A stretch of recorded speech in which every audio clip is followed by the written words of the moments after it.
দুই দিন আমি বিধানসভায় এসেছিলাম এবং আমাদের সিটিং অ্যারেঞ্জমেন্ট সম্পর্কে আমি মাননীয় সচিবের কাছে বারবার আবেদন করেছিলাম যে আমাদের এই প্রথম সারিতে 3 জন বসবেন এবং 3 জনের বসার সুব্যবস্থা নেই এবং বিরোধী দলের দলনেতা যে বসার সুব্যবস্থার জন্য আমি বলেছি আলাদা করে এটা যেন চিহ্নিত করা হয় এবং পেছনের দিকে এখানে 4 জনের ব্যবস্থা হয়েছে কিন্তু তাদের পা রাখার যে বিষয়টা কম্পার্টমেন্ট এই বিষয়টি আমি বলেছি কিন্তু আজকে এখানে এসে দেখলাম যে সমস্ত ব্যবস্থাপনা গ্রহণের কথা ছিল একই ব্যবস্থাপনায় ওনারা বলছেন এখানে বসার জন্য এই সম্পর্কে আমাদের আলোচনার দরকার।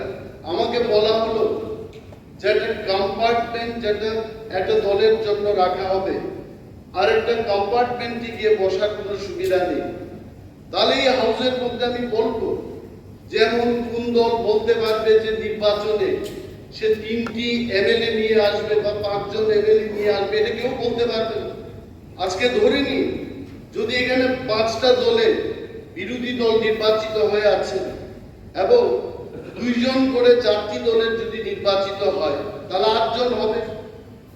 পঞ্চম দলের যদি 12 জন করে নির্বাচিত হয় তাহলে 20 জনের মধ্যে সে 12 জনের বিরোধী দলনেতা থাকবে। ঠিক আছে, এখানে আপনার কথাটা আমি বুঝতে পারছি, সিটিং অ্যারেঞ্জমেন্টের প্রবলেম তো। এবং দেখুন এইটা শুনুন এটা হবে, এটা আপনার প্রস্তাবটা ঠিক আছে, পরে এগুলি বিবেচনা করা হবে। আমি বলছি শুনুন, কিন্তু আমাকে আজকে দায়িত্ব দেওয়া হয়নি। আমাকে শুধু দায়িত্ব দেওয়া হয়েছে অধ্যক্ষ নির্বাচনের প্রক্রিয়াটা পরিচালনা করার জন্য। পরবর্তীকালে এগুলি আপনি বলবেন, এগুলি অবশ্যই এগুলি বিবেচনাধীন এবং বিবেচনা করা হবে।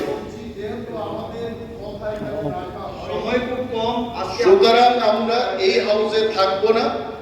If you are not doing this then we are walking out from the house. ঠিক আছে, আজকে এটা আমি করতে পারছি না, দুঃখিত। কারণ আমাকে যে দায়িত্ব দেওয়া হয়েছে শুধু নির্বাচনের দায়িত্বটা দেওয়া হয়েছে, অধ্যক্ষ নির্বাচনের বিষয়টা শুধু আমি দেখব।